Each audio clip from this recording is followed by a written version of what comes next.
English grammar हमेशा से ही बच्चों के लिए एक समस्या का कारण रही है और इस समस्या को दूर करने के लिए हमने ये सीरीज़ स्टार्ट की।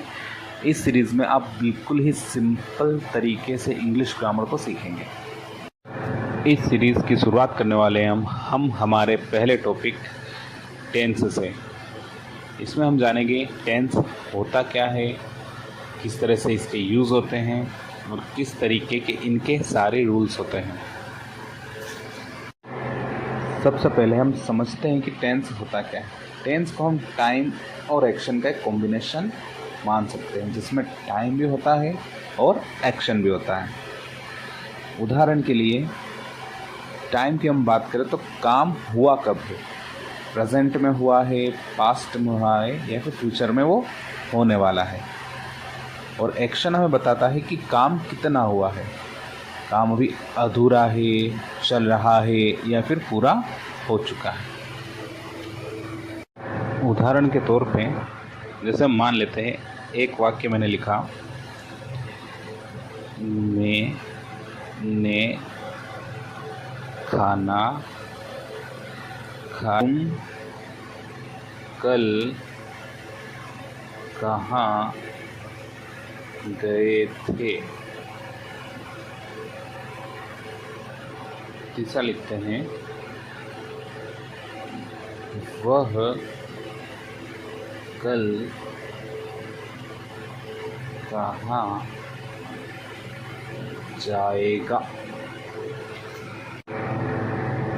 अब हम अगर इन तीनों सेंटेंसेस को ध्यान से देखें तो पहले सेंटेंस में अगर हम टाइम की बात करें तो हम यहाँ देख सकते हैं कि ये जो एक्शन है ये अभी वर्तमान में हुआ है, वर्तमान में।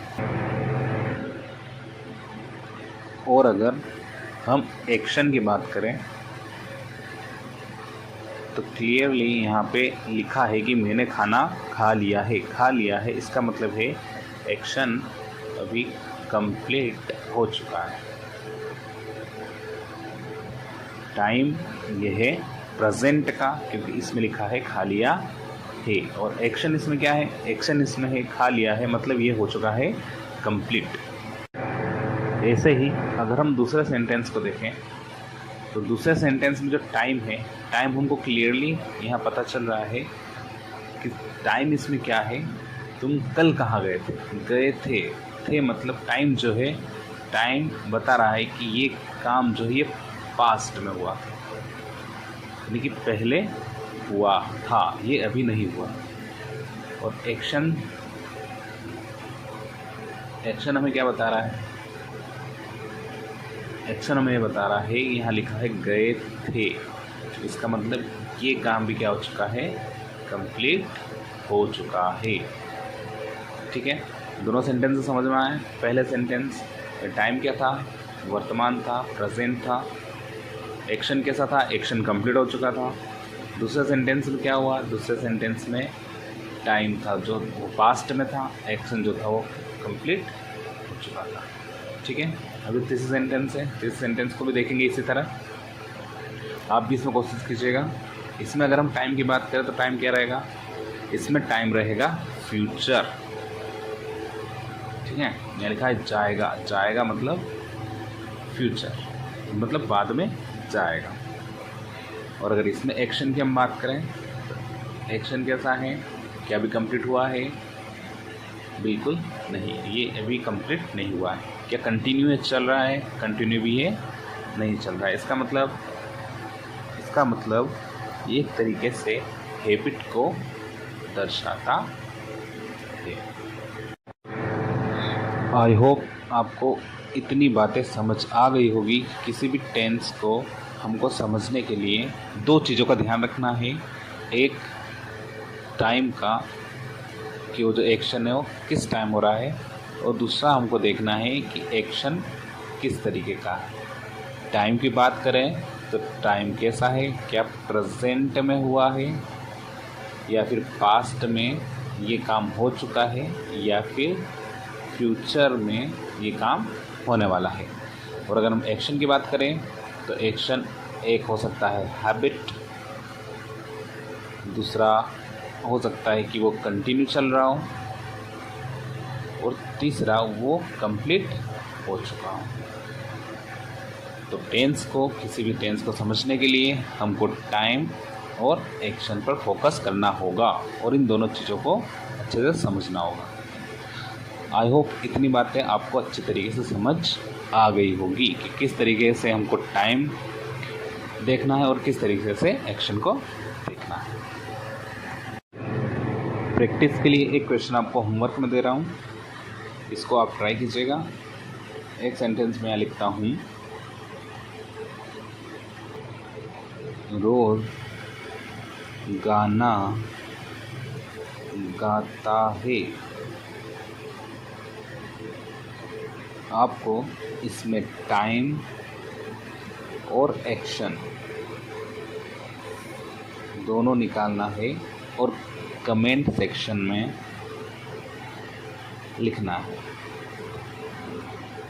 ठीक है, इस सेंटेंस में जो टाइम है वो क्या है और एक्शन क्या हो रहा है। तो चलिए अब बढ़ते हैं आगे और समझते हैं टेंस के प्रकार। द 3 पिलर्स ऑफ टाइम, समय के 3 रूप, या कहें पार्ट्स ऑफ टेंस, टेंस के पार्ट्स। जैसा कि अभी हमने पढ़ा कि समय के 3 रूप हैं। एक होता है पास्ट, जो कि बीत गया। दूसरा प्रेजेंट, जो कि अभी वर्तमान में चल रहा है। और तीसरा होता है फ्यूचर टेंस, यानी कि हमारा फ्यूचर में कौन सी घटनाएं होने वाली हैं वो हम पढ़ते हैं फ्यूचर टेंस में। अब पास्ट टेंस किसे बोलेंगे? पास्ट बीता हुआ समय। बीता हुआ समय पहचानेंगे कैसे? अगर कोई सेंटेंस दिया, अगर उसके पीछे है था, थी, थे, अगर ये लास्ट में आ रहा है तो डेफिनेटली हम उसको पास्ट टेंस बोलेंगे। इसी तरह प्रेजेंट टेंस में क्या होगा? है, हूँ, हो, इस तरीके के अगर वर्ड लास्ट में आ रहे हैं तो हम समझेंगे कि ये क्या है, ये इस तरीके का काम है जो अभी चल रहा है, यानी कि वर्तमान में जो काम चल रहा है उसे हम बोलेंगे प्रेजेंट टेंस। इसी तरह अगर लास्ट में गा, गी, गे इस तरीके के अगर वर्ड आते हैं तो हम डेफिनेटली कहेंगे कि ये ऐसा काम है जो भविष्य में होगा, अर्थात इसे हम बोलेंगे फ्यूचर टेंस। इसको अगर और डिटेल में समझें, टाइम को हम समझ चुके हैं किस तरीके के 3 समय होते हैं। एक ऐसा समय जो कि बीत गया है, एक ऐसा समय जो भी वर्तमान में चल रहा है, और एक ऐसा समय जो आगे आने वाला है। अब हम समझेंगे कि जो हमारे एक्शंस हैं वो एक्शंस कितने प्रकार के हो सकते हैं, कितनी तरीके के हो सकते हैं। तो जनरली हम मानते हैं कि जो हमारे एक्शन है वो 4 प्रकार से हो सकते हैं। 4 प्रकार से कैसे हैं, आइए समझते हैं। सबसे पहले हम बात करते हैं ऐसे काम की जो कि काम फिक्स है, या तो आपकी फिक्स हैबिट को जो दर्शाता है या आपकी डेली रूटीन को दर्शाते हैं। इस तरीके के जो सारे काम होते हैं वो आते हैं प्रेजेंट टेंस के इनडेफिनेट टेंस में। ठीक है, एग्जाम्पल जैसे सूरज पूर्व में उगता है, जनरली एक हैबिट है, ये होता ही होता है, ये निश्चित चीज़ है। ठीक है, या मैं कहूँ मैं खाना खाता हूँ। ठीक है, ये भी फिक्स है, रेगुलर खाना खाते हैं।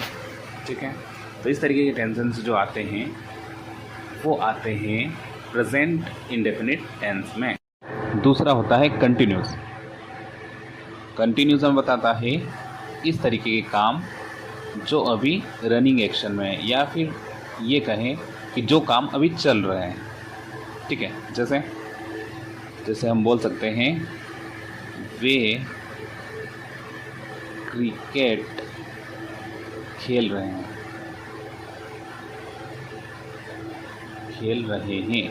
वे क्रिकेट खेल रहे हैं। देखिए यहाँ पे लास्ट में क्या आ रहा है, रहे हैं। इससे हमें डेफिनेटली क्लियरली समझ आ रहा है कि ये जो काम है ये अभी चल रहा है। ठीक है, तो इस तरीके के सेंटेंस जो आते हैं वो आते हैं प्रेजेंट कंटिन्यूअस टेंस में। ठीक है, इसी प्रकार तीसरे टेंस को देखें तो परफेक्ट। तो परफेक्ट क्या बताता है, इसके सेंटेंस में लास्ट में आता है चुका है, चुकी है, चुके हैं। ठीक है, इनसे हमें समझ आ रहा है कि ये जिस तरीके के काम को दर्शाता है, जिस तरीके के एक्शन को दर्शाता है, वे ऐसे होते हैं जो पूरे हो चुके होते हैं। जैसे वे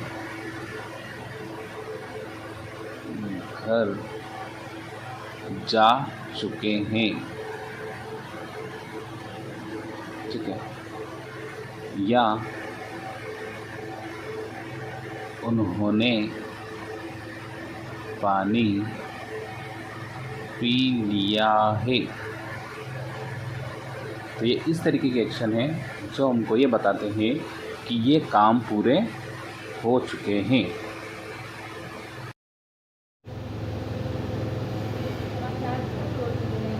इसमें पढ़ते हैं हम टेंस का आखिरी पार्ट, जिसे हम बोलेंगे परफेक्ट कंटिन्यूस टेंस।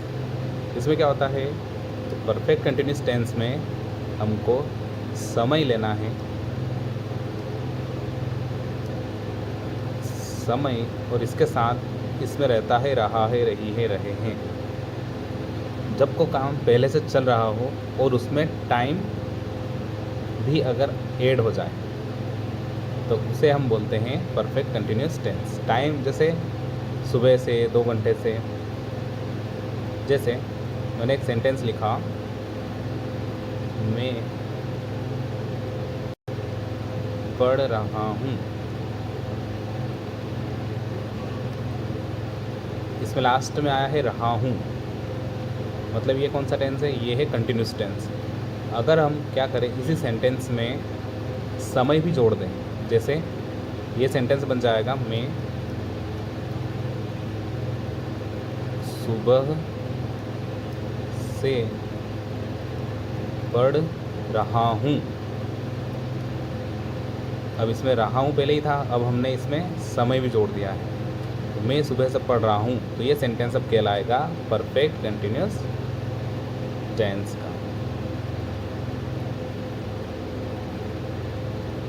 एक और एग्जांपल लेते हैं।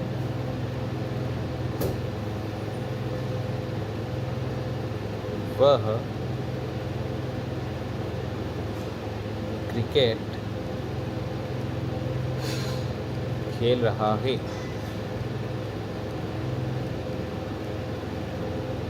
अगेन यह है continuous tense.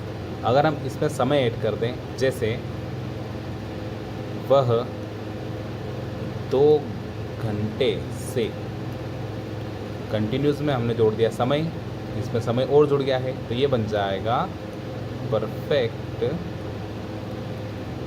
Continuous tense. Perfect continuous tense. अब चूँकि यहाँ पे है भी जुड़ा है, इसमें है जुड़ा है, इसका मतलब ये है प्रेजेंट का, तो पूरा इसका नाम होगा प्रेजेंट परफेक्ट कंटिन्यूस टेंस। अभी हम पढ़ चुके हैं टेंस होते क्या हैं, 2 चीज़ों का कॉम्बिनेशन। एक हमें देखना है टाइम प्लस दूसरा हमें देखना है एक्शन।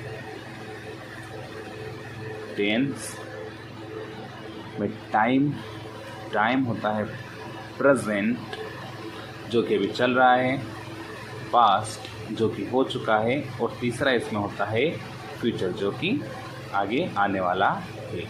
तो टेंस के कितने टाइप हो गए, टेंस के हो गए 3 टाइप, 1, 2 और 3। साथ में हमने देखे इसमें एक्शन कैसे एक्शन, एक एक्शन बताता है किसी भी हैबिट को प्लस डेली रूटीन को, ऐसा काम जो डेली हो रहा है।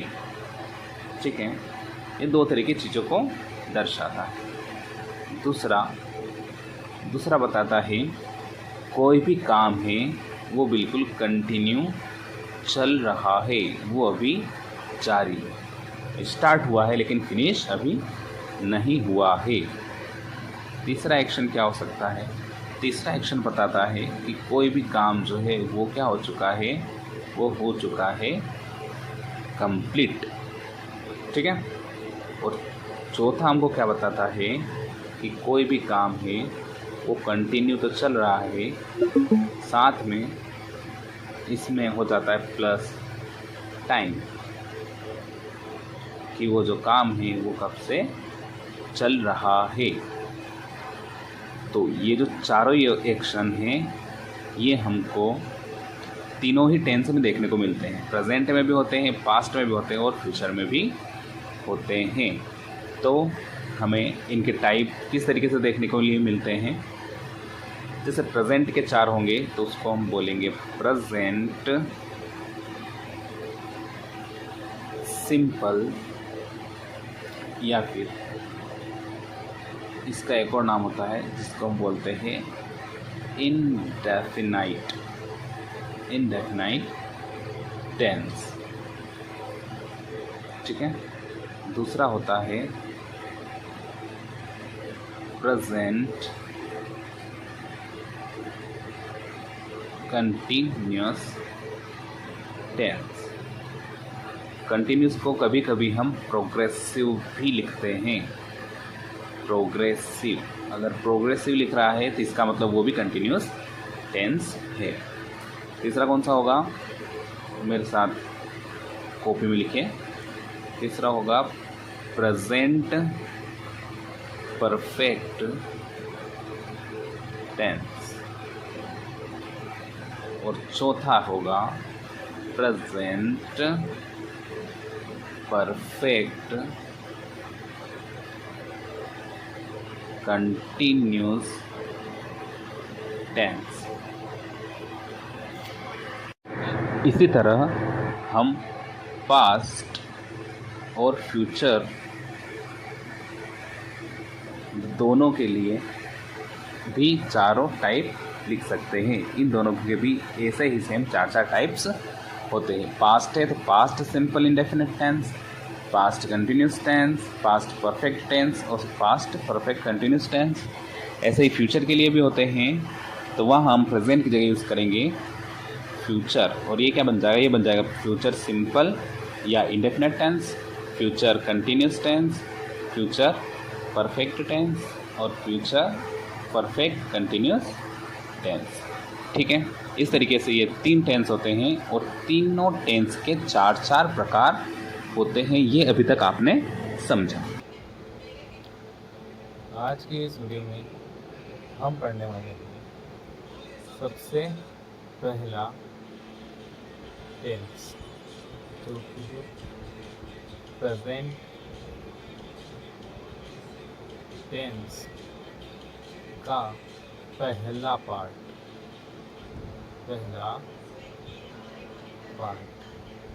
ठीक है। तो देखो, जैसे हमने पढ़ा था कि तीनों ही टेंस के चार अलग अलग पार्ट्स हैं। कौन कौन से? पहला इंडेफिनिट टेंस, दूसरा कंटिन्यूस टेंस, तीसरा परफेक्ट और चौथा परफेक्ट कंटिन्यूस टेंस। तो प्रेजेंट टेंस के भी चार होंगे। तो प्रेजेंट टेंस का जो पहला पार्ट है वो क्या बनेगा? वो बनेगा प्रेजेंट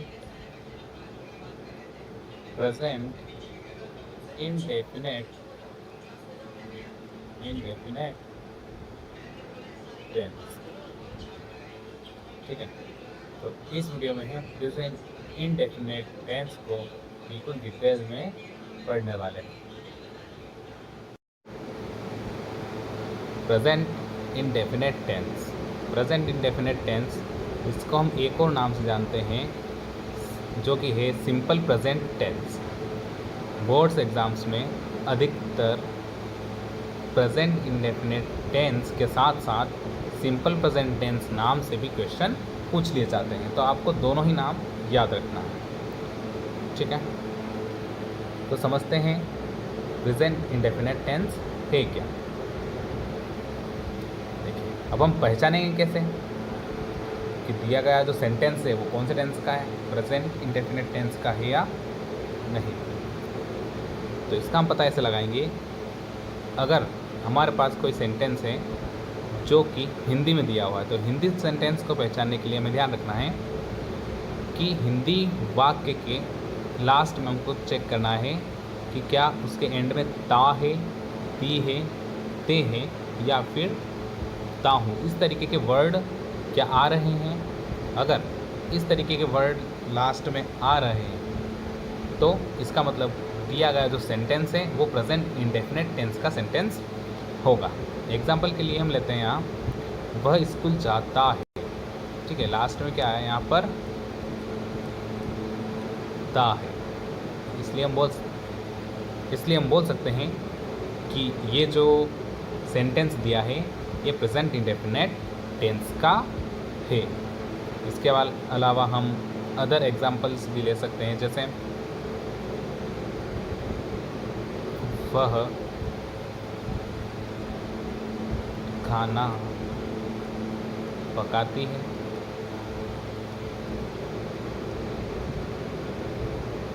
ठीक है, इसे भी लास्ट में क्या आया है, ती है। और क्या लिख सकते हैं, एक और सेंटेंस हम ले सकते हैं, वे दौड़ते हैं। यहाँ लास्ट में क्या है, यहाँ लास्ट में हम देख सकते हैं कि यहाँ लास्ट में आ रहा है, यहाँ क्या आया, यहाँ आया है ती है, यहाँ क्या है, यहाँ आया है ते है। क्योंकि दोनों के एंड में ती है, ते है आदि आए हैं, तो हम बोल सकते हैं कि ये दोनों ही वाक्य प्रेजेंट इंडेफिनिट टेंस के होंगे। ये बात तो हुई हिंदी वाक्यों की। अब मान लीजिए हमें इंग्लिश सेंटेंस दे रखे हैं, तो हम कैसे पता लगाएंगे कि वो दिए गए इंग्लिश सेंटेंस जो है वो प्रेजेंट इंडेफिनिट टेंस के हैं। तो ये पता लगाने के लिए हमें क्या करना है, हमें ये समझना पड़ेगा कि जो प्रेजेंट इंडेफिनिट टेंस है इसका यूज़ कहाँ होता है और इसके एप्लीकेशंस क्या क्या है, कहाँ कहाँ इसका यूज़ होगा। ठीक है, तो देखिए एक एक करके हम समझते हैं सारी चीज़ें। सबसे पहले देखिए,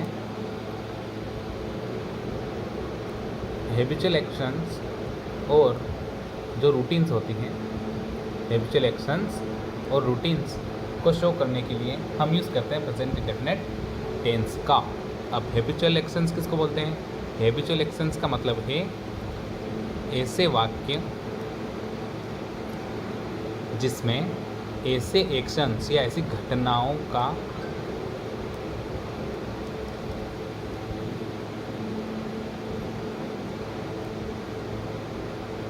की बात हो रही है। जैसे I wake up at 6 AM every day. ठीक है, इस सेंटेंस से हमें समझ में आ रहा है कि मैं रोज़ सुबह 6 बजे उठता हूँ। तो ये क्या हुई, ये हुई मेरी हैबिट। ठीक है, मेरी आदत, ये मेरी आदत है, मैं रोज़ सुबह 6 बजे उठता हूँ। ठीक है, इसके अलावा she drinks T in the morning, मतलब वह सुबह चाय पीती है। तो ये भी क्या है, ये है हैबिट, जो कि कैसी होती है, जो कि रेगुलर होती है, रोज़ होती है। ठीक है, या डेली रूटीन्स में शामिल है। सेकंड देखेंगे इसका use, universal and general truths या फिर साइंटिफिक फैक्ट्स जो हैं, इनको शो करने के लिए भी हम यूज़ करते हैं प्रेजेंट इंडेफिनिट टेंस का।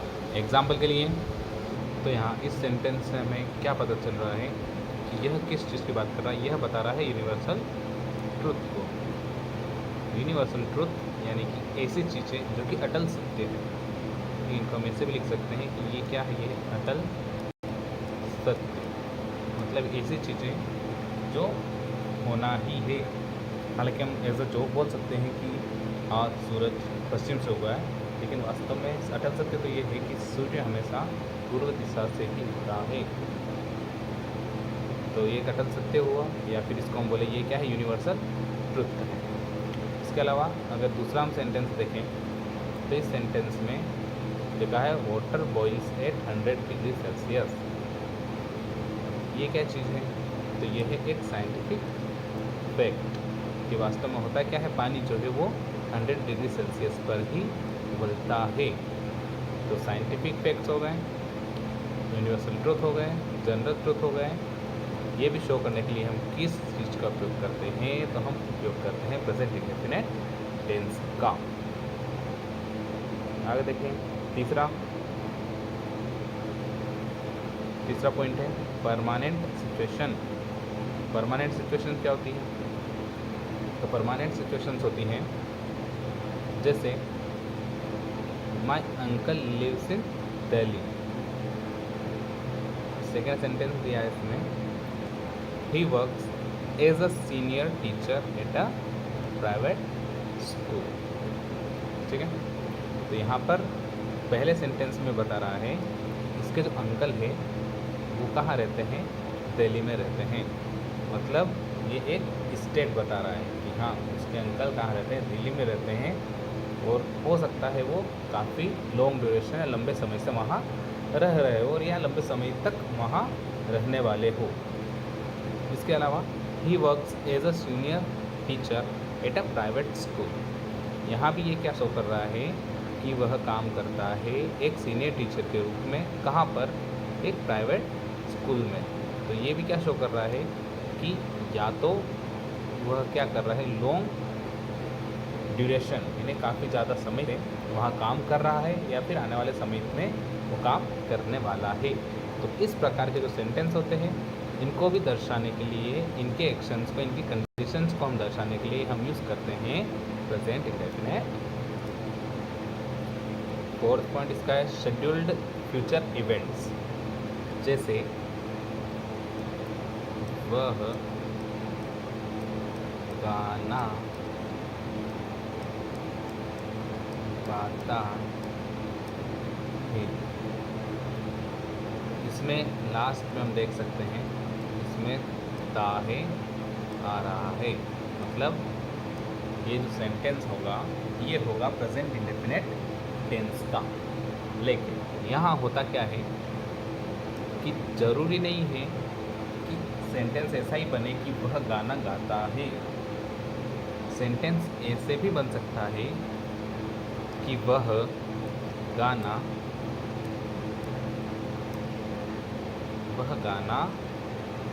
नहीं गाता। ठीक है, एक कंडीशन ये हुई। पहली कंडीशन थी कि वह गाना गाता है, अब जरूरी नहीं है वह गाना गाता ही है, ऐसा भी हो सकता है कि वह गाना नहीं गाता है। तो दूसरी कंडीशन ये भी हो सकती है कि वह गाना नहीं गाता है। तीसरी कंडीशन क्या हो सकती है? तीसरी कंडीशन हम ऐसा भी बोल सकते हैं, हो सकता है उससे हम पूछ सकते हैं, क्या पूछ सकते हैं कि क्या वह गाना गाता है, क्या वह गाना गाता है। ठीक है, ये क्वेश्चन हो गया, तो ये भी एक कंडीशन हो सकती है। या फिर अगर हम चौथी कंडीशन की बात करें तो ज़रूरी नहीं है कि हम उससे यही पूछें क्या वह गाना गाता है।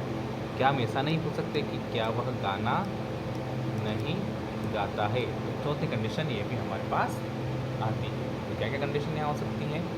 यहाँ ये भी हो सकती है वह गाना गाता है। सेकंड कंडीशन वह गाना नहीं गाता है। थर्ड कंडीशन क्या वह गाना गाता है, और फोर्थ कंडीशन क्या वह गाना नहीं गाता है। तो यहाँ जो हम चारों ही सेंटेंस देख रहे हैं, ये चारों ही सेंटेंस किस में आएंगे? तो ये चारों ही सेंटेंस आएंगे प्रेजेंट इंडेफिनिट टेंस में। क्यों आएंगे? क्योंकि चाहे ये बीच में नहीं आ रहा हो, शुरू में क्या आ रहा हो, लेकिन सारी ही कंडीशन में हम एक चीज़ नोटिस करेंगे कि लास्ट में ता है आ रहा है। इसका मतलब ये सेंटेंस जो होंगे वो कौन से टेंस में आएंगे? वो आएंगे प्रेजेंट इंडेफिनिट टेंस में। ठीक है, तो हम इतना सीख चुके हैं कि किस तरीके के सेंटेंस किस टेंस के अंदर आते हैं। अब सेंटेंस हमने देख लिया, अब इन सेंटेंस को हम किन तरीक़ों से इंग्लिश में ट्रांसलेट करेंगे, या डायरेक्ट भी हम इंग्लिश में बनाना चाहें तो किस तरीके से बनेंगे, ये हम आगे समझेंगे। तो जिस तरीके से हमने सेंटेंस लिखे, इन सेंटेंस के अलग अलग टाइप होंगे। जैसे यहाँ हमने लिखा वह गाना गाता है, तो इसे हम बोलेंगे, ये किस तरीके का टेंस है, तो ये होगा अफर्मेटिव। इसको हम बोलेंगे अफर्मेटिव। ये सेंटेंस कैसा होगा, ये सेंटेंस होगा अफर्मेटिव सेंटेंस। दूसरा, अगर नहीं का यूज़ उसमें हो रहा है तो इस सेंटेंस को हम बोलेंगे नेगेटिव सेंटेंस। ठीक है, ये किस प्रकार का सेंटेंस होगा, नेगेटिव सेंटेंस। थर्ड, ये क्योंकि क्वेश्चन वाला एक सेंटेंस है तो इसे हम बोलेंगे इंटरोगेटिव। ये कैसा सेंटेंस होगा, ये होगा इंट्रोगेटिव सेंटेंस। और फोर्थ जो होगा, हम इंट्रोगेटिव के साथ साथ इसमें नहीं यानी कि नेगेटिव सेंटेंस का भी यूज़ कर रहे हैं, तो ये होगा इंट्रोगेटिव नेगेटिव। ये कैसा सेंटेंस होगा, interrogative negative sentence. I hope इतनी बातें आपको समझ में आ चुकी है कि हमें जो प्रेजेंट इंडेफिनिट टेंस पढ़ना है, प्रेजेंट इंडेफिनिट टेंस में भी हम 4 प्रकार के सेंटेंस को पढ़ेंगे और किस तरीके से उसको हम हिंदी टू इंग्लिश ट्रांसलेट करते हैं या फिर डायरेक्ट इंग्लिश में उनको कैसे बनाते हैं, ये चीज़ें हम यहाँ सीखने वाले हैं। तो सेंटेंस को बनाने से पहले आपको एक छोटी सी चीज़ और समझनी होगी।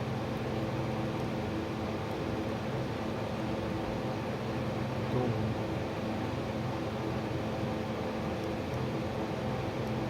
पानी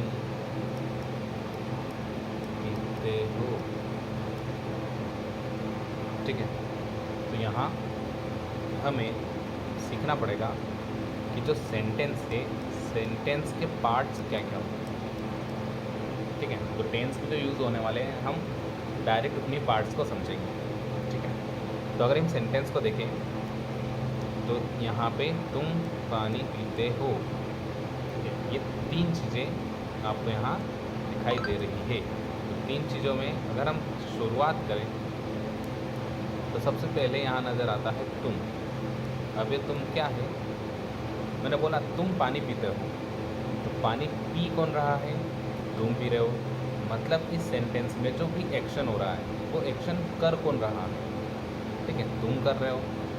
तो यहाँ हर एक सेंटेंस में कोई ना कोई ऐसा व्यक्ति होगा या और कुछ ज़रूर होगा उसमें जो किसी काम को करेगा। तो यहाँ जो काम करेगा उसको हम बोलेंगे सब्जेक्ट।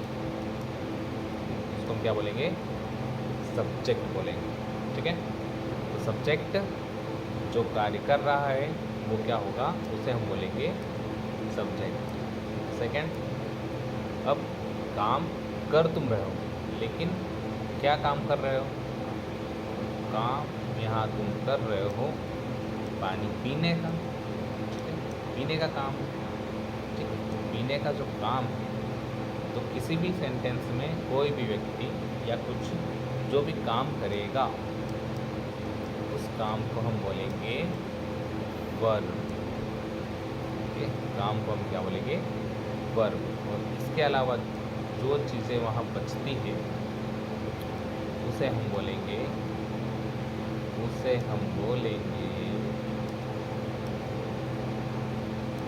ऑब्जेक्ट। इसे हम क्या बोलेंगे, ऑब्जेक्ट।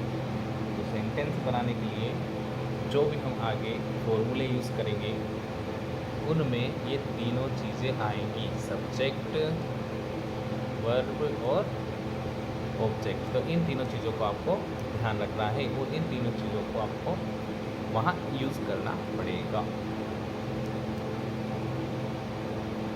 तो सबसे पहले हम लेते हैं प्रेजेंट इंडेफिनिट टेंस का अफर्मेटिव सेंटेंस। अगर अफर्मेटिव सेंटेंस हुआ तो हम उसे किस तरीके से इंग्लिश में ट्रांसलेट करेंगे या फिर उसको डायरेक्ट इंग्लिश में बनाएंगे। तो अफर्मेटिव सेंटेंस अगर हम बनाना है तो पहले एक एग्जांपल लेते हैं। एग्जांपल, मान लो हमें एक सेंटेंस दिया है, क्योंकि अफर्मेटिव की बात हो रही है तो अफर्मेटिव में चीज़ें सकारात्मक होती हैं। सकारात्मक मतलब हाँ में होती है। तो अगर हम समझें, जैसे मैंने एक सेंटेंस लिया, तुम चाय पीते हो। ठीक है, तुम चाय पीते हो, तो यहाँ हमें क्लियरली दिख रहा है कि लास्ट में क्या है, पीते हो। पीते हो मतलब ये वाला सेंटेंस किस में आएगा, ये आएगा प्रेजेंट इंडेफिनिट टेंस में। तो अब इसके पार्ट्स को हम डिवाइड करते हैं। तो अगर पार्ट्स को हम डिवाइड करें तो मुझे बताइए इसका सब्जेक्ट क्या होगा। मेरे साथ आप भी लिखते चले या बोलते चलें। इसका सब्जेक्ट क्या होगा, इसका सब्जेक्ट होगा जो काम कर रहा है। काम इसमें कौन कर रहा है ज़रा बताइए। तो काम इसमें कर रहा है, कौन कर रहा है, तुम कर रहे हो, तो तुम क्या होगे, तुम होंगे सब्जेक्ट। ठीक है, तुम क्या हो जाओगे, सब्जेक्ट हो जाओगे। अब इसमें काम हो क्या रहा है, जल्दी सोचो बताओ, काम क्या हो रहा है इसमें। इसमें काम हो रहा है पीने का। ठीक, क्या काम हो रहा है, पीने का। तो पीना इसमें क्या हो जाएगा, एक काम हो जाएगा जिसको हम क्या बोलते हैं, वर्ब। ठीक है, काम क्या हो रहा है, पीने का काम हो रहा है, और इसको हम क्या बोलेंगे, इसको हम बोलेंगे वर्ब। तो हमको दो चीज़ें मिली, तुम होगा सब्जेक्ट और पीना क्या हो जाएगा, पीना हो जाएगा वर्ब। और इसमें क्या दिख रही है, तो इसमें एक दिख रही है चाय। इसमें चाय एक चीज़ बची है, इसको हम क्या बोलेंगे, इसे हम बोलेंगे ऑब्जेक्ट। ठीक है, ये क्या चीज़ होगी, ये चीज़ होगी ऑब्जेक्ट। ठीक है, तो हमें इसमें से तीनों चीज़ें मिल गई है। इस सेंटेंस से हमें तीनों चीज़ें मिल गई है। कौन कौन सी, एक सब्जेक्ट, दूसरा वर्ब, तीसरा ऑब्जेक्ट। ठीक है, तो अब इन तीनों चीज़ों को हमें किस तरीके से अरेंज करना है वो हम आगे समझेंगे। तो अफर्मेटिव सेंटेंस को बनाने का जो स्ट्रक्चर होता है वह स्ट्रक्चर होता है, सबसे पहले हमें यूज़ करना है, सबसे पहले हमें क्या यूज़ करना है, सबसे पहले हम यूज़ करेंगे सब्जेक्ट को। सबसे पहले हम यूज़ करेंगे सब्जेक्ट, प्लस उसके बाद हम यूज़ कर रहे हैं, उसके बाद यूज़ करेंगे हम वर्ब को, प्लस उसके बाद हम यूज़ करेंगे ऑब्जेक्ट। ठीक है, सबसे पहले सब्जेक्ट यूज़ करना है, फिर वर्ब यूज़ करना है, और एंड में हम यूज़ करेंगे ऑब्जेक्ट। ठीक है, तो देखते हैं हम सेंटेंस में। अगर हम पुराने सेंटेंस को देखें तो इसमें सब्जेक्ट है तुम, वर्ब है पीना, ऑब्जेक्ट है चाय। तो अगर हम इसी सेंटेंस को एज एग्जाम्पल लें तो हम इसको एक बार लिख लेते हैं। यहाँ पे हमारे पास सेंटेंस क्या हो जाएगा, तुम चाय, तुम चाय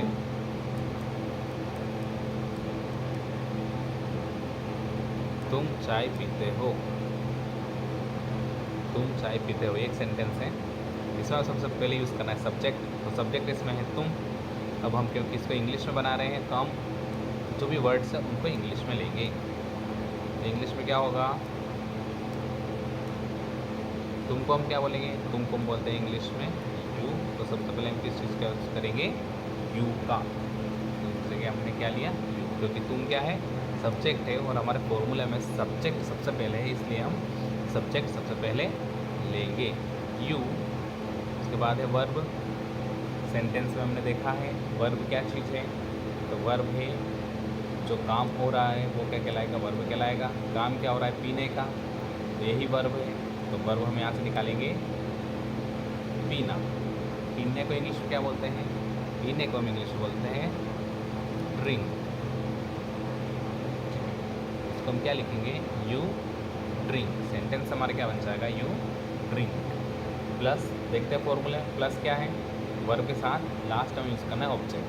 तो इसमें ऑब्जेक्ट क्या बचा है, इसमें ऑब्जेक्ट के लिए बचा है चाय। और चाय को हम इंग्लिश में क्या बोलेंगे, चाय को हम इंग्लिश में बोलते हैं टी। तो सीधा सा सेंटेंस क्या बन जाएगा, यू ड्रिंक टी।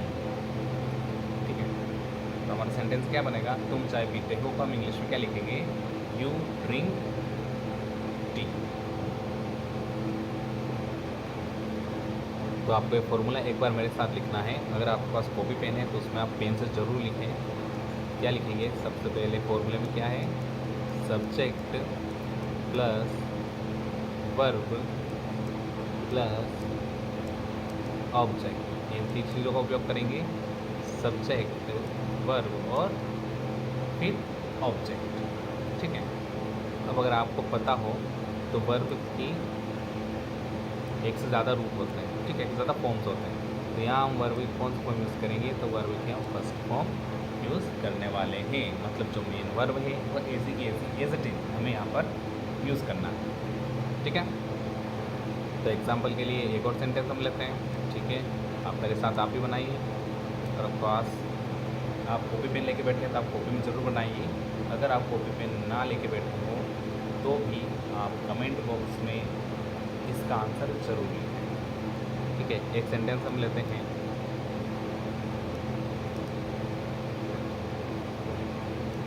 हम क्रिकेट खेलते हैं। ठीक है, हम क्रिकेट खेलते हैं, तो इसको एज इट इज़ इस फॉर्मूले से जमाएं।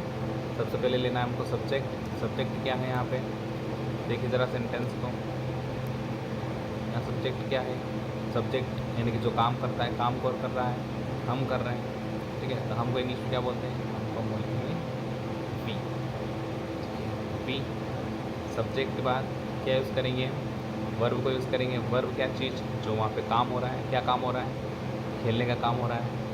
ठीक है, तो खेलने का भी इंग्लिश में क्या बोलेंगे, खेलने को इंग्लिश में बोलते हैं प्ले। B play. बाद में ऑब्जेक्ट के लिए हमारे पास क्या बचा है, क्रिकेट बचा है। तो हम क्या लिख देंगे, वी प्ले क्रिकेट। ठीक है, तो ये हमारा सेंटेंस ट्रांसलेट हो गया है। ये हमारा प्रेजेंट इंडेफिनिट का अफर्मेटिव सेंटेंस बन गया है। आई होप यहाँ तक आपको समझ में आ गया होगा कि किस तरीके से हम सेंटेंस को बनाया है। मैं आपको होमवर्क के रूप में कुछ सेंटेंस देने जा रहा हूँ, तो आपको क्या करना है, इन सेंटेंस को इंग्लिश में ट्रांसलेट करना है, और इंग्लिश में ट्रांसलेट करके आपको कमेंट बॉक्स में लिखना है। पहला सेंटेंस लिखिए, तुम खाना खाते हो।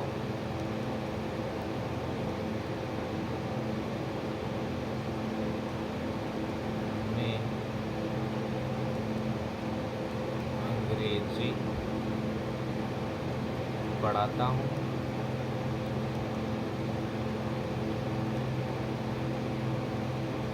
वे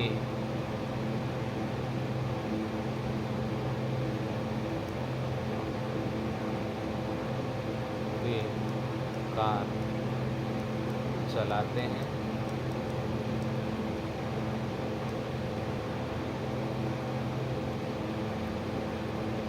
हम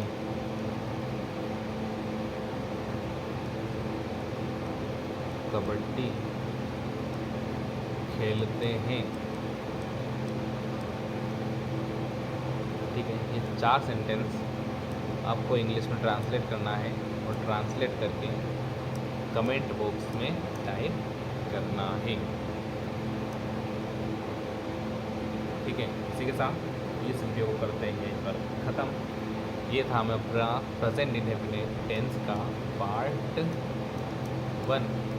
आगे आने वाले पार्ट्स में हम प्रेजेंट इंडेफिनिट टेंस के आगे के रूल्स और कुछ टेक्निक्स को भी पढ़ने वाले हैं। तो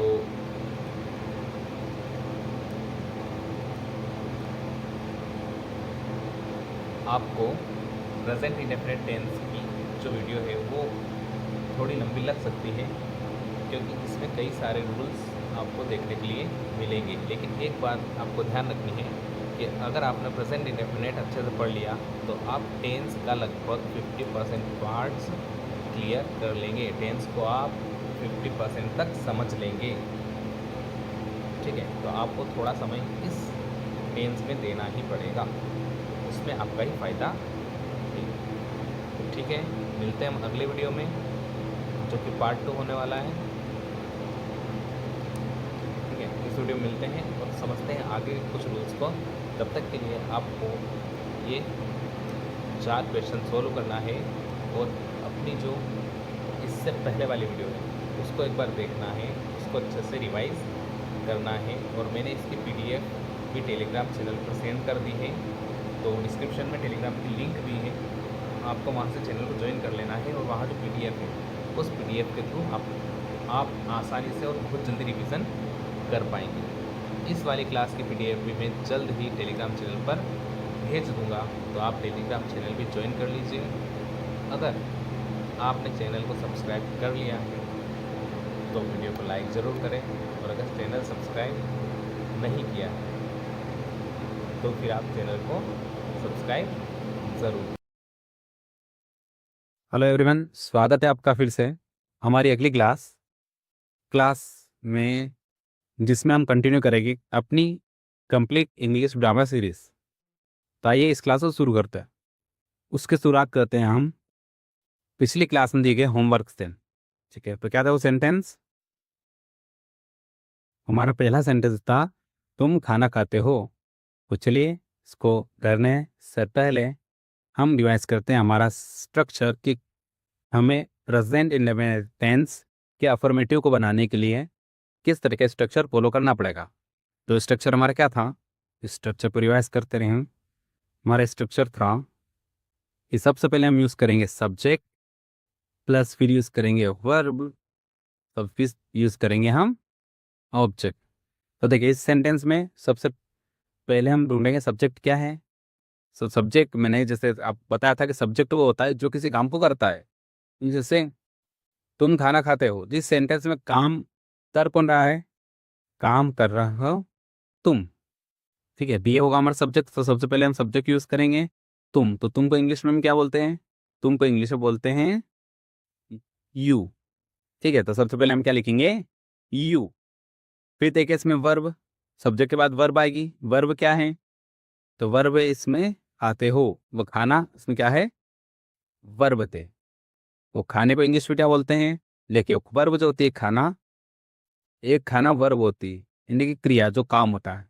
और एक खाना होता है भोजन, जिसको बोलते हैं। ठीक है, तो जो भोजन है उसको हम बोलते हैं फूड, और जो वर्ब है खाना, खाने वाली जो काम है, इसको हम बोलते हैं इट। ठीक है, इन दोनों को यूज करेंगे यहाँ पे। तो पहले हम यूज करेंगे वर्ब। तो पहले क्या है? वर्ब क्या है? काम क्या है? काम है। ठीक, तो यहाँ पे आ जाएगा यू ही। बचा क्या ऑब्जेक्ट रखना? खाना बचा है। ठीक है, फूड बचा है। तो अब इसका यूज कर लेंगे। ठीक, सेंटेंस क्या बन जाएगा? You eat food. समझ आया? हमारा पहले सेंटेंस तुम खाना खाते हो, इंग्लिश क्या बनेगा? You eat food. और कैसे बनेगा? ये बनेगा हमारे इस स्ट्रक्चर की वजह से, इस फॉर्मूले के हिसाब से। चलिए अगला सेंटेंस पढ़ते हैं। मेरे साथ आप भी सोलो कीजिएगा इसको। ठीक है, आई होप अभी तक आपको स्ट्रक्चर याद हो गया होगा। सबसे पहले सब्जेक्ट, फिर हम यूज करेंगे वर्ब, इसके बाद यूज करेंगे ऑब्जेक्ट। तो बताइए अब यहाँ सब्जेक्ट क्या है? सब्जेक्ट यानी कि जो काम करता है। तो यहाँ काम कौन कर रहा है? तो यहाँ मैं काम कर रहा हूँ, मैं अंग्रेजी पढ़ाता हूँ, तो ये काम कौन कर रहा हूँ? मैं। तो सबसे पहले सब्जेक्ट यानी कि मैं को लिखेंगे। और मैं को हम इंग्लिश में क्या बोलते हैं? मैं को इंग्लिश में बोलते हैं आई। आई यानी कि मैं यहाँ काम कर क्या रहा हूँ? तो काम कर रहा हूँ मैं पढ़ाने का, अंग्रेजी पढ़ाता हूँ। ये कि मैं काम क्या करता हूँ? पढ़ाने का काम करता। तो पढ़ाने को इंग्लिश में क्या बोलता है? तो पढ़ाने को इंग्लिश में बोलते हैं टीच।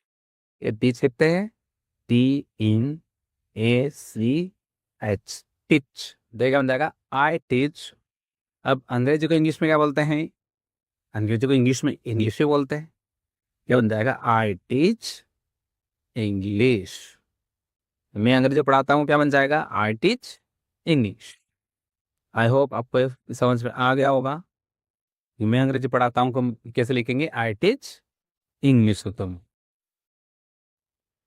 तीसरा सेंटेंस देखते हैं। तीसरा सेंटेंस क्या था? वे कार चलाते हैं। तो अब बताइए यार सब्जेक्ट क्या होगा? सब्जेक्ट यानी कि जो काम कर रहा है। काम कौन कर रहा है? काम करने हैं वे। वे को हम इंग्लिश में क्या बोलते हैं? वे को हम बोलते हैं दे।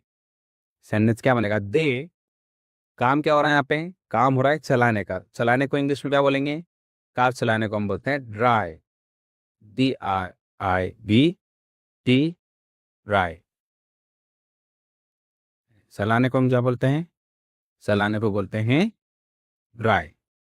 मुख्यमंत्री आई वी की ड्राइव, दे ड्राइव, चलाते क्या है, कार चलाते हैं, तो क्या बन जाएगा, दे ड्राइवर कार, ये हमारा सेंटेंस बन जाएगा।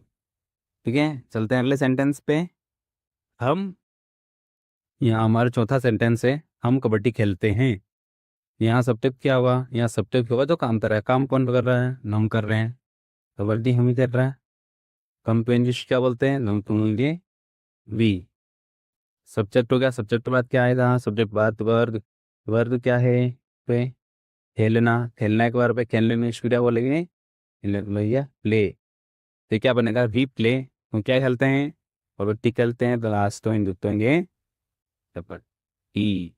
इसका क्या बन जाएगा, कब बन जाएगा नीचे कबड्डी। ठीक है, क्या आपको यहाँ तक समझ आ गया होगा। अब तक हमने कुछ सेंटेंस बनाए हैं, वो सेंटेंस हमने बनाए हैं प्रेजेंट इंडेफिनिट टेंस के, जो अफर्मेटिव है वो सारे सेंटेंस हमने बनाए हैं। और अफर्मेटिव में भी हमने कौन से सब्जेक्ट यूज़ किए हैं, तो हम, आपने नोटिस किया होगा हमने सब्जेक्ट यूज़ किए हैं, पर हमने सब्जेक्ट जो यूज़ किए वो किए हैं आई, यू,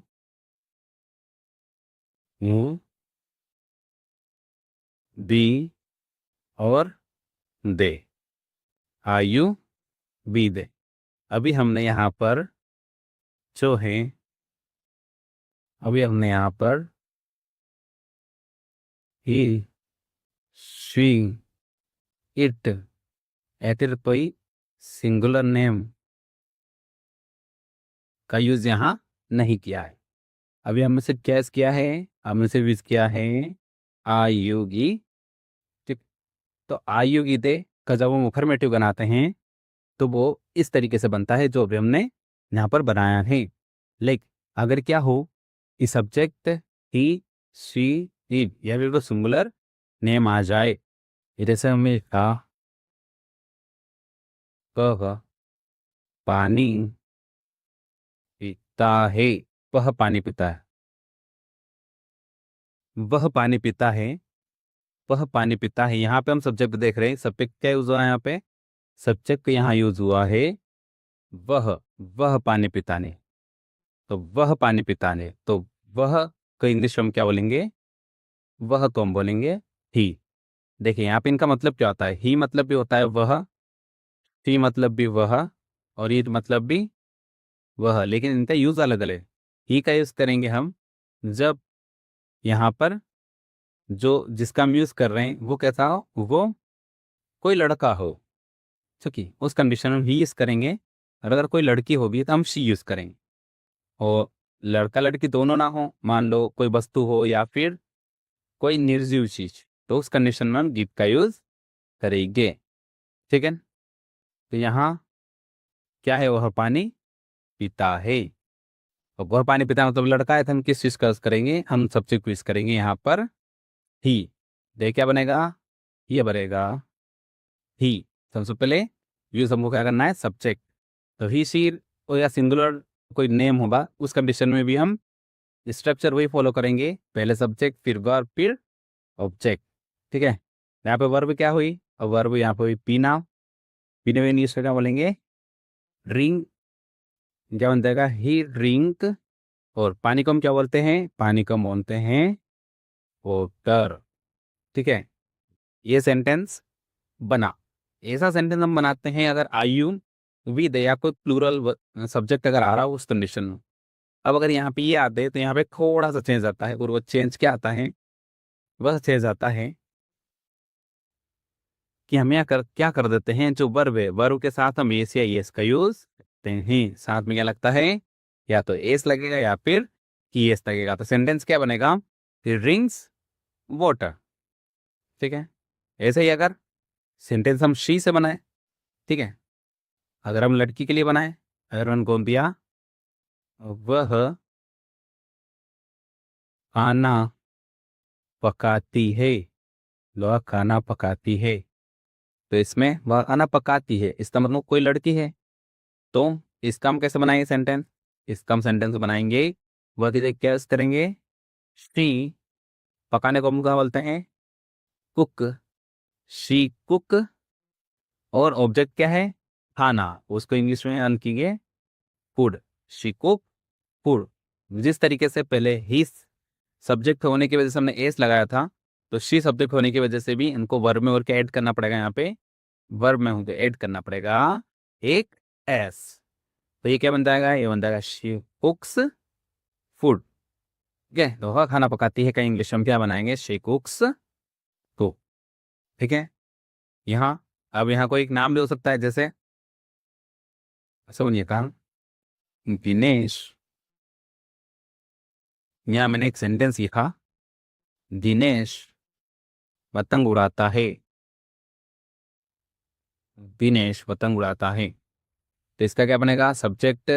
सब्जेक्ट किसको बोलेंगे, जो काम करता है। काम कौन कर रहा है, काम कर रहे हैं यहाँ पे दिनेश।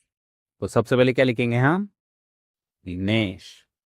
दिनेश पतंग उड़ाता है। अब दिनेश काम क्या कर रहा है, वर्ब क्या है यहाँ पे, तो वर्ब है उड़ाना।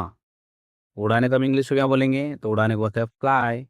ये क्या लिखेंगे, दिनेश फ्लाई पतंग। जो है पतंग को इंग्लिश में क्या बोलते हैं, पतंग को इंग्लिश में क्या बोलते हैं, पतंग को बोलते हैं दिए गाय। जो है दिनेश फ्लाई अ काइट। क्या बनता है, Dinesh fly, Dinesh fly a kite. फिर वही कंडीशन, क्योंकि दिनेश है सिंगुलर नेम है, सिंगुलर नेम है, तो यहाँ पे सो फ्लाई है, फ्लाई फ्लाई न बनते क्या बन जाएगा, बन जाएगा फ्लाइज। क्या बन जाएगा, दिनेश फ्लाइज अ काइट। ठीक है, आई होप आपको ये सेंटेंस समझ आ गया होगा। एक और हम एग्जांपल लेते हैं। मैंने लिखा हूं, वह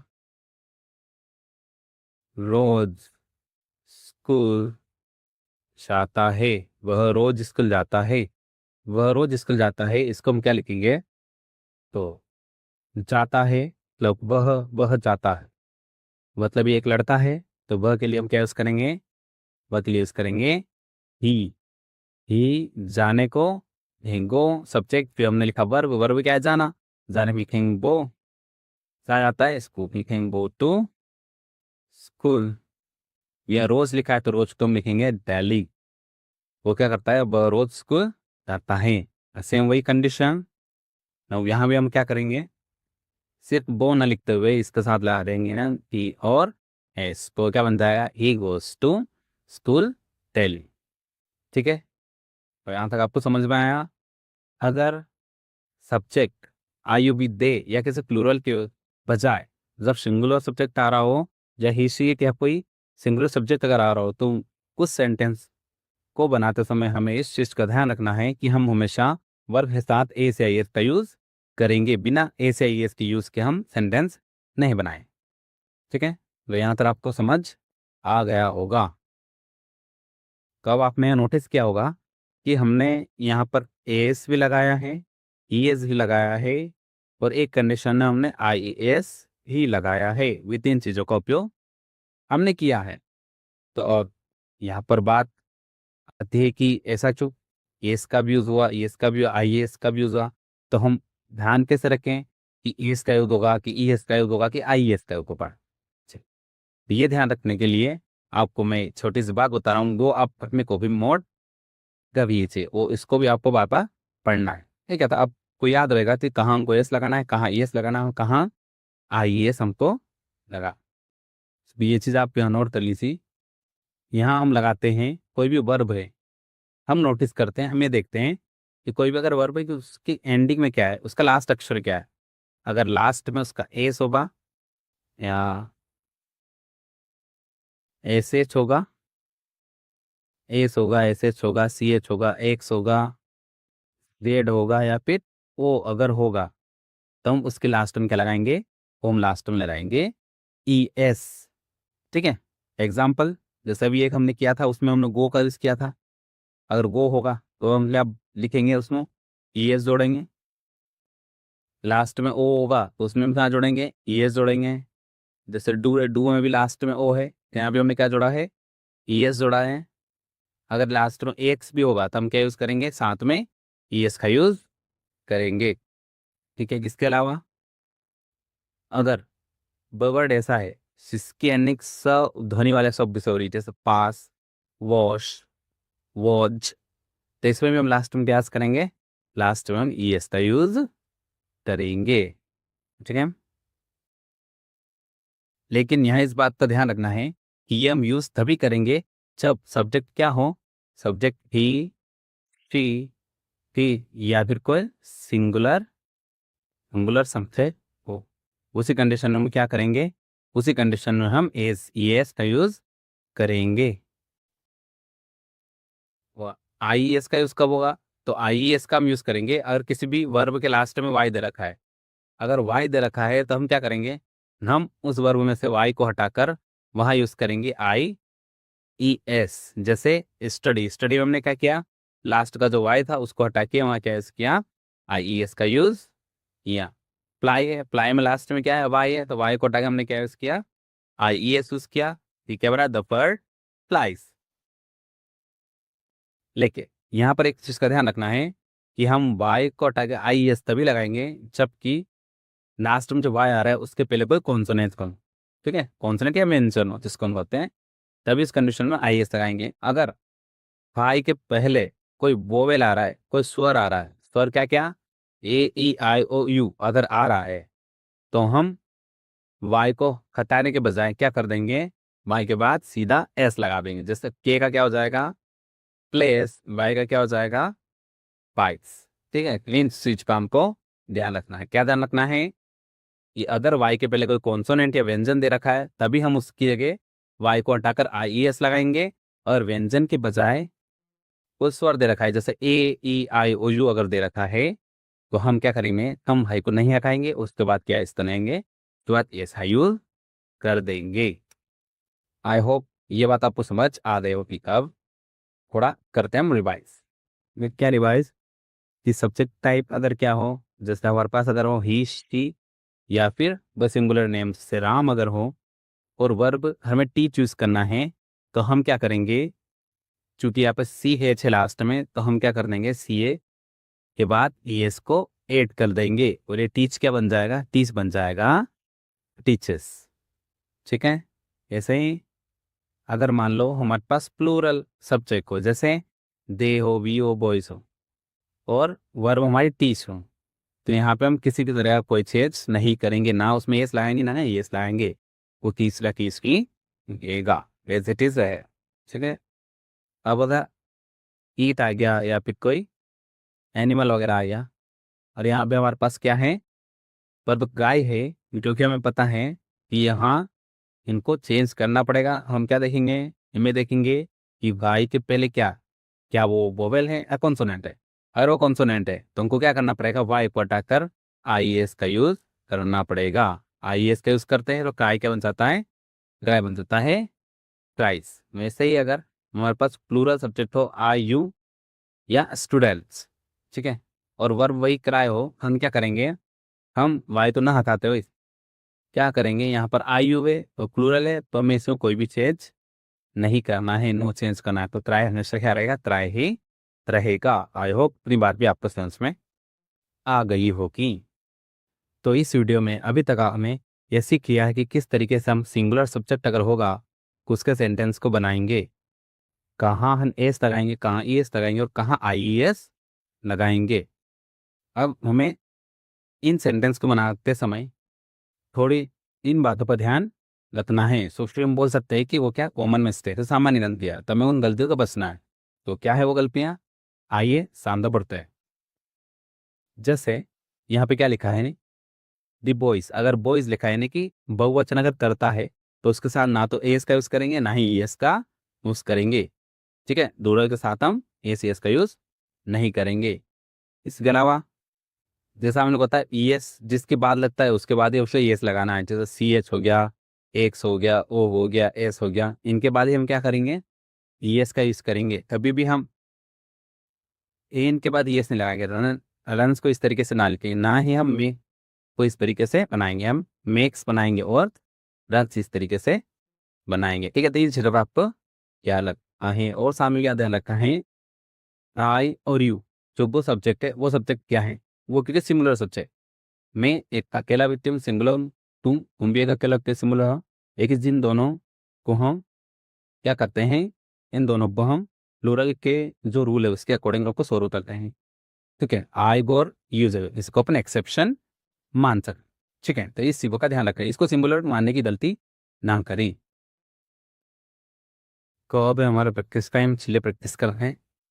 ये पहला क्वेश्चन यहाँ है, she her cloth on Sunday ना टू गोस, जो ये बेस वर्ब है, तो मुझकर बताइए क्या हम एग्जेक्टिव बोश यूज करेंगे या फिर बोस के साथ प्रियस या प्रियस लगाएंगे, और अगर एस लगाएंगे तो एस लगाएंगे या प्रियस लगाएंगे। क्या एक वीडियो को यहाँ पॉज कीजिए, अपना जो आंसर है कमेंट सेक्शन में लिखे और फिर तक ये तक के तैयार करती है। देखिए यहाँ पे शी है तो शी को हम मानते हैं सिंगल, शी को हम मानते हैं सिंगुलर सब्जेक्ट। इस कारण तो क्या करेंगे, सिंगुलर सब्जेक्ट के बाद हम लगाते हैं एस के एस, और अब क्योंकि इसके लास्ट में एस एस हो तो हमने पढ़ा है कि एस एस के बाद हम क्या लगाते हैं, एस लगाते हैं। तो वो उसकी जरिए क्या बन जाएगा, वो उस जरिए बन जाएगा वो शेस। तो अंतर क्या आएगा, she washes I goes on Sundays. ठीक है, आगे रखते हैं सेलिम का ज्ञान, they carry the bags together. यहाँ पे भी कैरी का जो है वो सही फॉर्म क्या यूज होगा यहाँ पे वो आपको बताना है। तो वीडियो को पॉज कीजिए, एक बार सोचिए, कमेंट पर लिखिए और फिर वीडियो को देखिए, वीडियो को प्ले कीजिए और सही आंसर पता लगाए। तो दे क्या है, दे है एक रूरल सब्जेक्ट, तो रूरल सब्जेक्ट के बाद नम वर्ब में कोई चेंज नहीं करते हैं, तो ऐसा कैसा क्या आ जाएगा आंसर, कैरी। ऐसा कैसा हमारा आंसर होगा। ठीक है, हमारा सेकंड क्वेश्चन, थर्ड क्वेश्चन देखते हैं। थर्ड क्वेश्चन क्या है, द बेबी, फिर उसके बाद हमारी बेस और क्राई व्हेन हंग्री। अब जरा बताइए यहाँ द बेबी जो है वो सब्जेक्ट किस तरीके का है, और इस अकॉर्डिंग हम यहाँ पर क्राई की कौन से फॉर्म यूज करेंगे। तो द बेबी जो है वो क्या है, वो है सिंगुलर है, इस तरह हम क्या करेंगे, गाय के साथ एस एस लगाएंगे, लेकिन एस लगाएंगे एस डायरेक्ट क्या कर लेंगे, गाय क्या है सीधा एस बोलेंगे, तीडम चाइना तो जाएगा बगेटी। तो यहाँ वाई के पहले क्या कंसोनेंट है, कंसोनेंट है, इसलिए हम क्या करेंगे, हम वाई को आगे क्या लिख देंगे, आई एस का यूज करेंगे, तो ये क्या बन जाएगा, प्राइस बन जाए।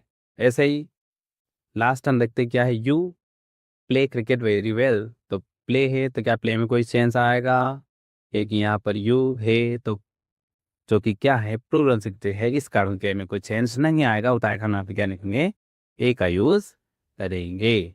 ठीक है, तो ये था हमारा प्रैक्टिस क्वेश्चन जो कि सारे हम सोल्व कर चुके हैं। अब आपको क्या करना है, आपको होमवर्क में क्वेश्चन लिखना जो कि मैं आपको दे रहा हूँ, इसके आंसर आपके कमेंट सेक्शन में लिखना है। और वो क्वेश्चन है ए, इसकी बेस वर्ब है रन फास्ट, इसका आंसर आपको कमेंट सेक्शन में देना है। ठीक है, आज वीडियो के लिए इतना ही। अब जो हमारी अगली वीडियो है, अगली वीडियो में हम समझिए कि किस तरीके से हम अफर्मेटिव, कि किस तरीके से हम प्रेजेंट टेंस के नेगेटिव सेंटेंस को इंग्लिश में ट्रांसलेट करते हैं। अब तक तो मिलते हैं हमारे नई वीडियो में, तक के लिए बॉड हिलाइसु। और अगर आप चैनल को सब्सक्राइब नहीं किया है तो चैनल को सब्सक्राइब जरूर करिए, वीडियो को लाइक करिए, हमारा जो होमवर्क है उसको कमेंट करिए और इसको शेयर जरूर करें। सी यू ऑल।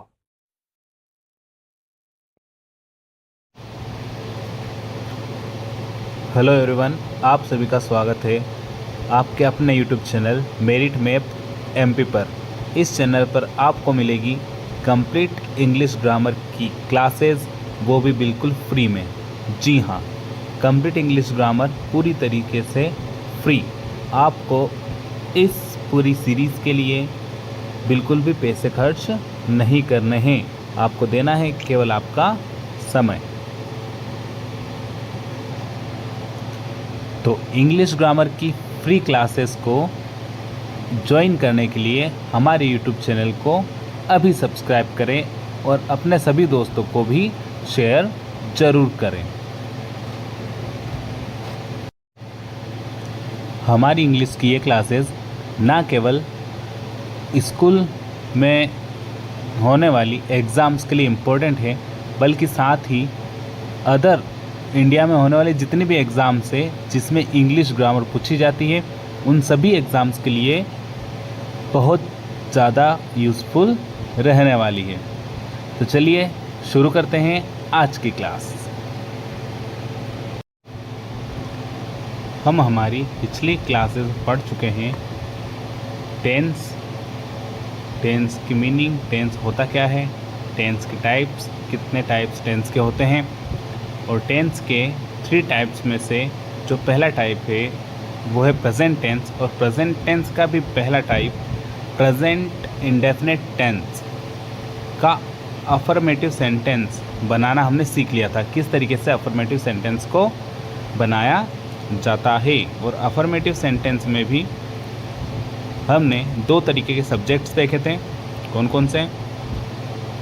एक था हमारा सिंगुलर और दूसरा था प्लूरल सब्जेक्ट। और इसमें हमने पढ़ा था, क्या पढ़ा था ज़रा याद कीजिए। जो हमारा सिंगुलर सब्जेक्ट है, सिंगुलर सब्जेक्ट जो है क्या क्या, ही, शी, इट, या फिर कोई सिंगुलर सब्जेक्ट या सिंगुलर नाउन अगर यहाँ होगी तो हम क्या करेंगे, हम जब सेंटेंस को बनाएंगे तो उसमें जो वर्ब होगी, वर्ब के साथ हम यूज़ करेंगे एस और ईएस, या कुछ कंडीशंस में आईईएस का यूज़ हम वहाँ पर करते हैं। और अगर सिंगुलर की बजाय हमारे पास क्या हो, हमारे पास अगर प्लूरल सब्जेक्ट अगर हो, प्लूरल सब्जेक्ट में क्या क्या हम लेते हैं, आई, यू, वी, दे, या फिर कोई प्लूरल नाउन या सब्जेक्ट। अगर ये सारी चीज़ें हमें सब्जेक्ट के रूप में मिलती है तो हम वर्ब के साथ ए सी एस यूज़ नहीं करते, ए सी एस का वहाँ यूज़ नहीं होगा। तो ए सी एस का यूज़ कहाँ होगा? ए सी एस का यूज़ होगा जब हमारे पास सब्जेक्ट क्या हो, जब हमारे पास सब्जेक्ट हो ही, शी, इट, या फिर कोई सिंगुलर नाउन। तो उस कंडीशन में हम क्या करेंगे, ए सी एस या आई ई एस का यूज़ करेंगे। तो यहाँ तक हमने पढ़ लिया था। अब हम आगे पढ़ने वाले हैं कि अगर हमें नेगेटिव सेंटेंस बनाना हो तो हम नेगेटिव सेंटेंस किस तरीके से बनाएंगे। तो आज हम सीखने वाले हैं कि किस तरीके से हम नेगेटिव सेंटेंस को इंग्लिश में ट्रांसलेट करेंगे। ठीक है, तो अगर एक बिल्कुल सिंपल सेंटेंस हम यहाँ ले,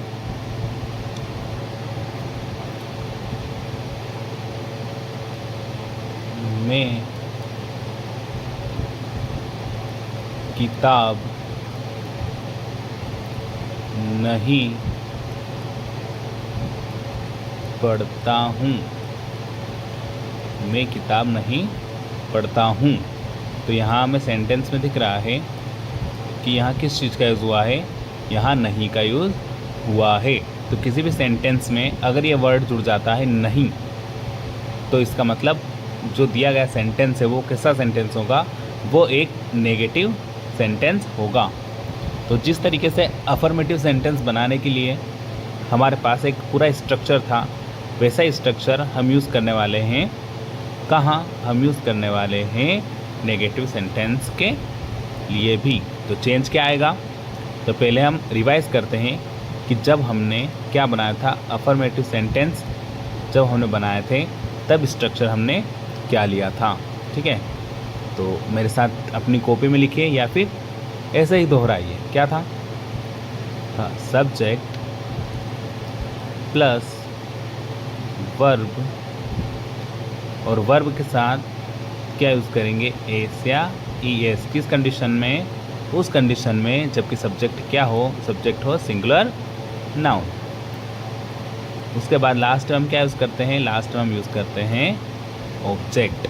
तो अफर्मेटिव सेंटेंस के लिए हमारा क्या स्ट्रक्चर था, सब्जेक्ट प्लस वर्ब, उसके साथ ACS प्लस ऑब्जेक्ट। अब अगर हम चाहते हैं कि हमारा जो सेंटेंस है वो हमें नेगेटिव बनाना है, इसको हमें नेगेटिव में ट्रांसलेट करना है या कन्वर्ट करना है, तो उसके लिए हम क्या करेंगे, तो हम यहाँ करेंगे सब्जेक्ट प्लस एक चीज़ यहाँ पर बढ़ जाएगी जिसे हम बोलते हैं हेल्पिंग वर्ब। इसे हम क्या बोलते हैं, हेल्पिंग वर्ब। ये जुड़ जाएगी, प्लस साथ में क्या रहेगा, सारे एज इट इज़ रहेंगे, क्या, वर्ब प्लस ऑब्जेक्ट, क्या जाएगा, वर्ब प्लस ऑब्जेक्ट। ठीक है, सब्जेक्ट, फिर यहाँ पे क्या चीज़ बढ़ी है, यहाँ पे एक चीज़ बढ़ गई है जो कि क्या है, हेल्पिंग वर्ब। जब भी हम नेगेटिव सेंटेंस बनाएंगे तो क्या होगा, हेल्पिंग वर्ब हमको यहाँ यूज़ करनी पड़ेगी। ठीक है, बाकी वर्ब और ऑब्जेक्ट ऐसा कैसा रहेगा, साथ में वर्ब का हमें ध्यान रखना है कि जैसे हम अफर्मेटिव में वर्ब के साथ ACS लगा रहे थे, वो ACS का यूज़ अब यहाँ नहीं होगा। ठीक है, तो चलिए बनाते हैं सेंटेंस और इसको और अच्छी से समझते हैं। तो हमने सेंटेंस लिया था, मैं किताब नहीं पढ़ता हूँ। तो अगर हम स्ट्रक्चर को फिर से एक बार यहाँ लिखें तो हमारा स्ट्रक्चर क्या बना था, स्ट्रक्चर था सब्जेक्ट प्लस नई चीज़ क्या जुड़ी थी, नई चीज़ जुड़ी थी helping verb, subject plus helping verb plus verb as it is plus last में क्या बचा था, लास्ट में बचा था ऑब्जेक्ट। ये क्या था, ये हमारा स्ट्रक्चर था। अभी हम यहाँ बात करें हेल्पिंग वर्ब की, तब हेल्पिंग वर्ब होगी क्या, तो जो हेल्पिंग वर्ब यहाँ हम यूज़ करते हैं किसके लिए, हर एक टेंस में हम अलग अलग हेल्पिंग वर्ब यूज़ करेंगे। तो इस टेंस में जो हम हेल्पिंग वर्ब यूज़ करना जाएंगे, जो यूज़ करने जाएंगे वो क्या है, वो है डू या डज। या तो हम डू का यूज़ करेंगे या फिर हम किस चीज़ का यूज़ करेंगे, डज का यूज़ करेंगे। ठीक है, तो अब डू डज का यूज़ भी कहाँ करेंगे, तो डू का यूज़ हम करेंगे उन सारी जगहों पर या उन सब्जेक्ट्स के साथ जिन सब्जेक्ट्स के साथ हम ACS नहीं लगा रहे थे, यानी कि जो प्लूरल सब्जेक्ट है उनके साथ हम क्या यूज़ करने वाले हैं, प्लूरल सब्जेक्ट के साथ हम यूज़ करेंगे डू का। और अगर सब्जेक्ट कैसे होंगे, सब्जेक्ट होंगे सिंगुलर, सिंगुलर मतलब ही शी इट या कोई एक सिंगुलर नाउन या सिंगुलर सब्जेक्ट, तो उस कंडीशन में हम क्या यूज़ करने वाले हैं, उस कंडीशन में यूज़ करेंगे डज का। ठीक है, तो देखिए ये जो हमने सेंटेंस लिखा है, ये सेंटेंस क्या है, ये सेंटेंस है मैं किताब नहीं पढ़ता हूँ। तो अब यहाँ पर मैं है, मैं को हम क्या कंसिडर करते हैं, मैं को हम कंसिडर करते हैं एज अ क्या, एज अ प्लूरल सब्जेक्ट। तो इसके साथ क्या हमने ACS का यूज़ किया था, ज़रा सोचिए, रिवाइज कीजिए। तो आई यू वी दे और जो प्लूरल सब्जेक्ट है, ठीक है, उनके साथ हम क्या यूज़ करते थे, बताए, प्लूरल सब्जेक्ट के साथ हम ACS का यूज़ नहीं करते थे। ठीक है, तो प्लूरल के साथ ACS का यूज़ नहीं करते थे, तो यहाँ हम क्या करेंगे, यहाँ भी हम किस चीज़ का यूज़ करेंगे, तो यहाँ हम यूज़ करेंगे, यहाँ हम यूज़ करेंगे किसका, यहाँ यूज़ करेंगे हम, यहाँ हम यूज़ करेंगे डू का। ठीक है, तो इस सेंटेंस में हम डू डज में से किस हेल्पिंग वर्ब का यूज़ करेंगे, डू हेल्पिंग वर्ब का यूज़ करेंगे। ठीक है, चलिए सेंटेंस को बनाते हैं। मैं किताब नहीं पढ़ता हूँ, सब्जेक्ट है मैं, सबसे पहले क्या यूज़ करेंगे, सबसे पहले यूज़ करेंगे सब्जेक्ट का। ठीक है, सब्जेक्ट है मैं को इंग्लिश में क्या बोलेंगे, मैं को बोलेंगे आई। ठीक है, सब्जेक्ट के बाद किस चीज़ का यूज़ करेंगे, हेल्पिंग वर्ब का। हेल्पिंग वर्ब यहाँ है डू और डज। तो अभी मैंने बताया आई के साथ अफर्मेटिव बनाते समय हम ACS का यूज़ नहीं करते हैं, इसलिए यहाँ क्या यूज़ करेंगे, यहाँ पर यूज़ करेंगे डू का। चलो लिखते हैं DO डू, आई डू।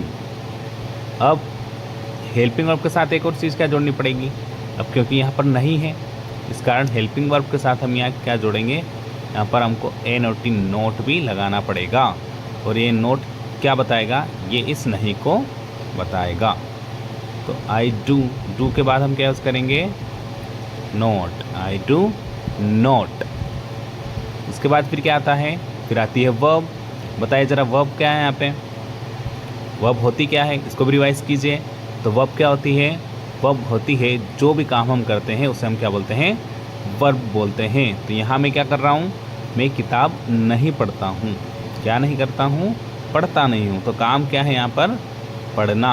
तो पढ़ने को इंग्लिश में क्या बोलेंगे, पढ़ने को इंग्लिश में बोलते हैं READ, रीड। रीड मीन्स पढ़ना। तो क्या बनेगा, आई डू नॉट रीड। अब मैं नहीं पढ़ता हूँ, लेकिन क्या नहीं पढ़ता हूँ वो बताना भी कंपलसरी है। तो लास्ट में जो है वो क्या है हमारा ऑब्जेक्ट। तो ऑब्जेक्ट यहाँ पे क्या है, किताब है। ठीक है, यहाँ पे मैं लिख दूँगा BOOK, बुक। ठीक है, बुक। अब बुक क्या है, एक सिंगुलर है, तो यहाँ पे आर्टिकल यूज़ करेंगे जो कि क्या है, ए। बताना पड़ेगा कि बुक जो है वो कितनी है, एक बुक है। तो I do not read a book, मैं किताब नहीं पढ़ता हूँ। ठीक है, तो यहाँ पर हमारा सेंटेंस कम्प्लीटली बन चुका है, मैं किताब नहीं पढ़ता हूँ, I do not read a book. ठीक है, ये इसका ट्रांसलेशन होगा। इसके बाद अगर हम एक और सेंटेंस लें, फॉर एग्ज़ाम्पल मैंने यहाँ एक सेंटेंस लिया, वह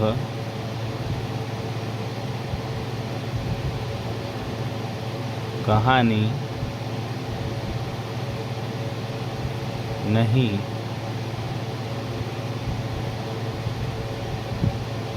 सुनाती है। ठीक है, वह कहानी नहीं सुनाती है। तो इसको हम इंग्लिश में कैसे बनाएंगे, वह कहानी नहीं सुनाती है। तो वह यूज़ हो रहा है किसके लिए, फीमेल के लिए यूज़ हो रहा है, लड़की के लिए यूज़ हो रहा है। तो यहाँ पर हम क्या यूज़ करेंगे, यहाँ पर हम वह की जगह क्या लिखेंगे, वह की जगह लिखेंगे शी, SHE शी। ठीक है, सब्जेक्ट क्या है हमारा, शी। वह कहानी नहीं सुनाती है।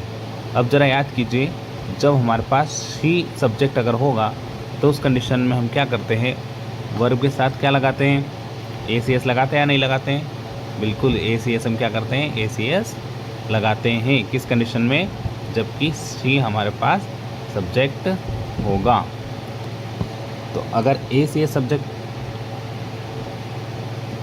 ACS हम वर्ब के साथ यूज़ करते हैं, तो यहाँ भी हम क्या करेंगे, यहाँ भी हम शी के साथ क्या लगाएंगे, सी के साथ डज का यूज़ करेंगे। तो ये क्या बन जाएगा, ये बनेगा शी डज। फिर उसके बाद क्या यूज़ करेंगे, फिर नोट यूज़ करेंगे, तो बनेगा शी डज नॉट। फिर आएगा वर्ब क्या है, वर्ब है सुनाना। क्या सुनाना, कहानी सुनाना। तो कहानी सुनाने को क्या बोलते हैं हम बोलते हैं टेल। ठीक है, टेल। और कहानी को क्या बोलेंगे, अ स्टोरी। तो ये क्या बन जाएगा, ये बन जाएगा she does not tell a story, ये बनेगा। ठीक है, जैसे कि स्ट्रक्चर है, स्ट्रक्चर के अकॉर्डिंग ये दो सेंटेंस हमने यहाँ पर बना दिए हैं। आई होप आपको समझ आया होगा कि अगर प्लूरल सब्जेक्ट IU विद है या कोई प्लूरल हमारे पास होगा तो हम क्या यूज़ करेंगे, हम यूज़ करेंगे किस चीज़ का, हम यूज़ करेंगे डू का। ठीक है, और अगर हमारे पास ही शीट या फिर कोई सिंगुलर सब्जेक्ट होगा तो क्या यूज़ करेंगे, हम यूज़ करेंगे डज का। ठीक है, तो इतनी बात आपको समझ में आ गई होगी। तो इस तरीके से हम बनाते हैं प्रेजेंट इंडेफिनिट टेंस के नेगेटिव सेंटेंस को। अगला हमारा सेंटेंस क्या है, नेगेटिव के बाद अगला जो हमारा सेंटेंस है वो आता है कौन सा, वो आता है वो हमारा सेंटेंस आता है इंटरोगेटिव। कौन सा आता है? आता है इंट्रोगेटिव। तो हम इंट्रोगेटिव को भी समझने वाले हैं। इंट्रोगेटिव सेंटेंस अगर हमको बनाना है तो कैसे बनाएंगे? तो इंट्रोगेटिव सेंटेंस अगर हम बनाएंगे तो वो किस तरीके से बनेगा, तो उसका भी हमको क्या करना है, स्ट्रक्चर समझना है। तो उससे पहले हम समझते हैं कि इसका हिंदी सेंटेंस क्या बनेगा। ठीक है, इंट्रोगेटिव अगर हम इसको हिंदी में लिखे तो हिंदी में हम क्या बोलेंगे इसको? प्रश्नवाचक। मतलब ऐसे सारे सेंटेंस जिसमें हम क्या पूछते हैं? प्रश्न पूछते हैं, उसे हम बोलते हैं इंट्रोगेटिव सेंटेंस। तो प्रश्नवाचक सेंटेंस क्या बनेगा? जैसे हमने पीछे क्या लिखा था, हम लिखा था मैं किताब नहीं पढ़ता। अगर हम इसको प्रश्नवाचक बनाएं तो ये क्या बन जाएगा? ये बनेगा क्या मैं किताब पढ़ता हूँ। क्या बनेगा? क्या मैं किताब पढ़ता हूँ। ये स्ट्रक्चर हमारा बनेगा। यह हमारा हिंदी सेंटेंस बनेगा। ठीक है, तो अब हमारे स्ट्रक्चर में क्या चेंज आएगा, ज़रा ध्यान से समझिएगा। स्ट्रक्चर में हमारे चेंज आएगा क्या? जो नेगेटिव सेंटेंस हम बना रहे थे, इंट्रोगेटिव सेंटेंस का जो स्ट्रक्चर होता है उसमें जो हमारी हेल्पिंग वर्ब होती है वो आ जाती है आगे। ठीक है, सबसे पहले किस चीज़ का यूज़ करते हैं? सबसे पहले यूज़ करते हैं हम हेल्पिंग वर्ब का। हेल्पिंग वर्ब, उसके बाद फिर क्या आता है? उसके बाद फिर आता है सब्जेक्ट, फिर जो वर्ब होती है वो, और उसके बाद क्या आ जाता है? उसके बाद आता है ऑब्जेक्ट। ठीक है, और क्योंकि ये एक इंट्रोगेटिव सेंटेंस है तो लास्ट में हमें क्या लगाना रहता है? हमें क्वेश्चन मार्क कंपलसरी लगाना रहता है। ठीक है, आपको स्ट्रक्चर समझ आ गया?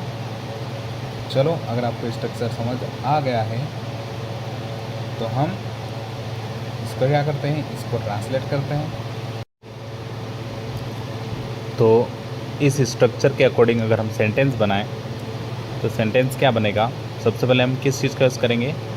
सबसे पहले हम यूज़ करेंगे हेल्पिंग वर्ब का, क्योंकि यहाँ पे सब्जेक्ट क्या है? मैं के साथ हम ACS का यूज़ नहीं करते हैं, इसलिए हम हेल्पिंग वर्ब क्या लेंगे? हेल्पिंग वर्ब लेंगे हम डू। ठीक है, डू। फिर हमको यूज़ करना है सब्जेक्ट। सब्जेक्ट क्या है यहाँ पे? सब्जेक्ट है सब्जेक्ट है मैं, सब्जेक्ट है, तो ये बनेगा डू आई। वर्ब क्या है? वर्ब है पढ़ना, रीड करना, तो पढ़ने को इंग्लिश में बोलेंगे रीड, तो ये क्या बनेगा? Do I read, do I read. फिर है ऑब्जेक्ट। ऑब्जेक्ट क्या है यहाँ पे? किताब है, बुक है, तो ये क्या बन जाएगा? ये बन जाएगा do I read a book. ठीक है, तो इस तरीके से क्या बनेगा? हमारा इंट्रोगेटिव सेंटेंस बन जाएगा। ठीक है, एक और एग्जांपल लें। जो हमने पहले लिया था वही एग्जांपल लेते हैं। क्या एग्जांपल लिया था हमने? हमने लिया था वह कहानी नहीं सुनाती है। तो इसको इंट्रोगेटिव बनाएंगे तो हम लिखेंगे क्या? मेरे साथ बोलिए, क्या वह कहानी सुनाती है? क्या वह कहानी सुनाती है? तो इसको इंग्लिश में क्या बनाएंगे? क्या बनेगा? सेम स्ट्रक्चर को ध्यान में रखिए। स्ट्रक्चर क्या था? सबसे पहले हेल्पिंग वर्ब यूज़ करना है। अब क्या वह कहानी सुनाती है, तो वह क्या है? वह के लिए यूज़ करेंगे शी क्या है? सिंगुलर सब्जेक्ट है। सिंगुलर सब्जेक्ट के साथ हम कौन सी हेल्पिंग वर्ब का यूज़ करते हैं? हम यूज़ करते हैं डज का, तो लिखेंगे DOES, डज। वह को क्या बोलेंगे? She. Does she tell a story? क्या बनाएंगे? Does she tell a story. ठीक है, क्योंकि प्रश्नवाचक है तो क्वेश्चन मार्क लगाना कंपलसरी है। इंटरोगेटिव के लिए हमें क्या लगाना है, क्वेश्चन मार्क भी लास्ट में लगाना है। आई होप आपको इंटरोगेटिव सेंटेंस बनाना भी आ गया होगा। अगर अभी तक की क्लास में आपको कोई भी डाउट हो तो आप कमेंट सेक्शन में क्वेश्चन पूछ सकते हैं, अपना डाउट पूछ सकते हैं, आपको उसका जवाब भी दिया जाएगा। ठीक है, इंटरोगेटिव के बाद हम आगे चलते हैं। इंटरोगेटिव के बाद अगर हम बनाएं क्या, अगर हम इंटरोगेटिव नेगेटिव सेंटेंस बनाएं तो किस तरीके से बनाएंगे, तो इसको भी समझिएगा। सेम वही स्ट्रक्चर लेंगे हम। क्या स्ट्रक्चर, स्ट्रक्चर में सबसे पहले हम क्या लेते हैं, सबसे पहले हम लेते हैं क्या, अब क्योंकि इंटरोगेटिव है तो इंटरोगेटिव वाली कंडीशन ही हम लेंगे।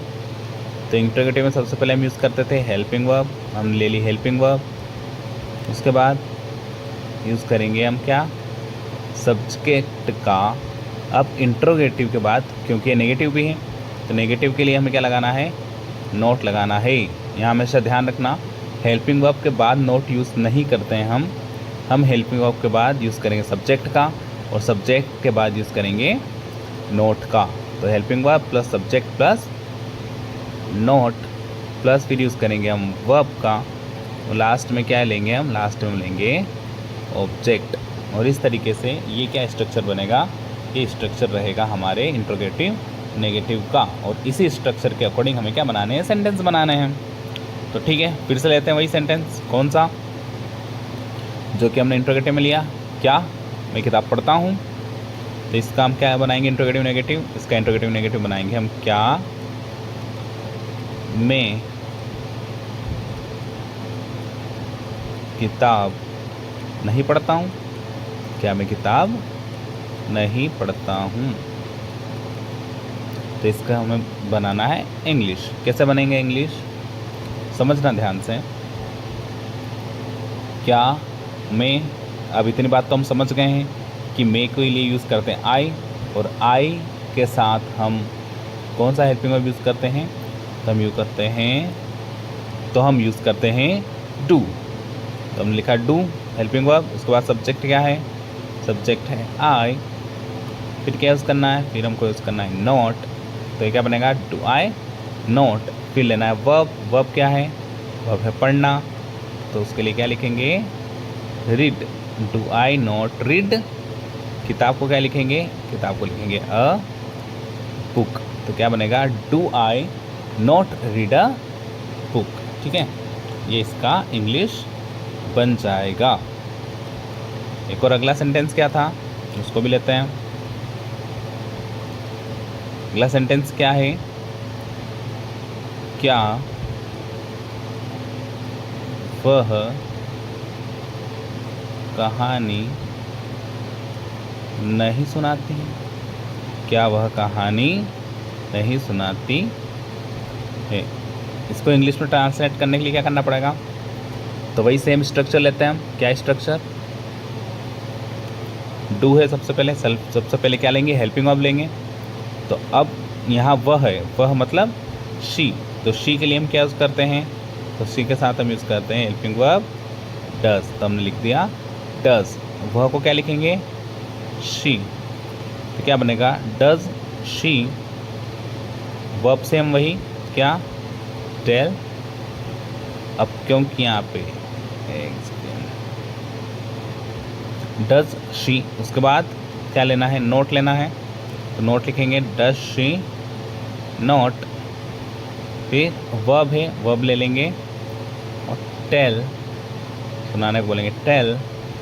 और लास्ट में ऑब्जेक्ट जो कि क्या है, कहानी, तो लिखते हैं यहाँ पे अ स्टोरी।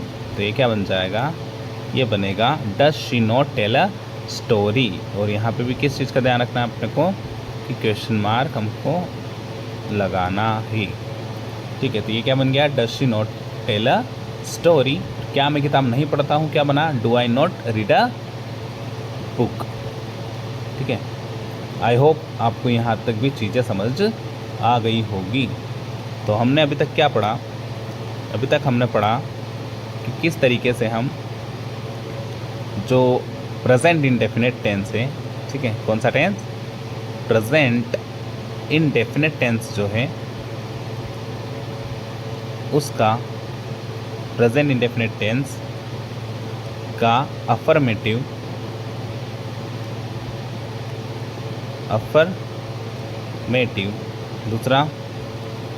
दूसरा क्या बनाया हमने, इसका बनाया हमने नेगेटिव।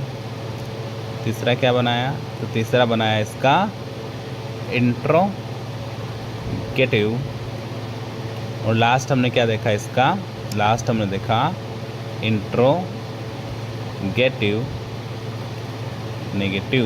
इंट्रोगेटिव के बाद क्या, इंट्रोगेटिव नेगेटिव सेंटेंस हम किस तरीके से बनाते हैं।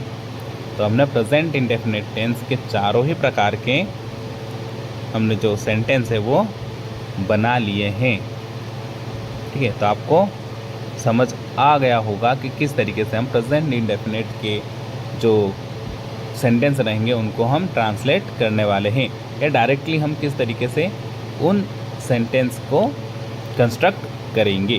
कौन से सेंटेंस को, प्रेजेंट इंडेफिनिट टेंस के सेंटेंस को।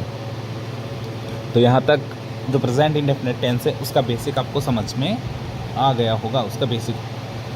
तो हमारी अगली वीडियो में हम क्या करने वाले हैं, तो हमारी अगली वीडियो में हम क्या करेंगे, प्रेजेंट इंडेफिनिट टेंस के जो सेंटेंस है जो कि एग्ज़ाम्स में आए हुए हैं उन सेंटेंस की प्रैक्टिस करेंगे।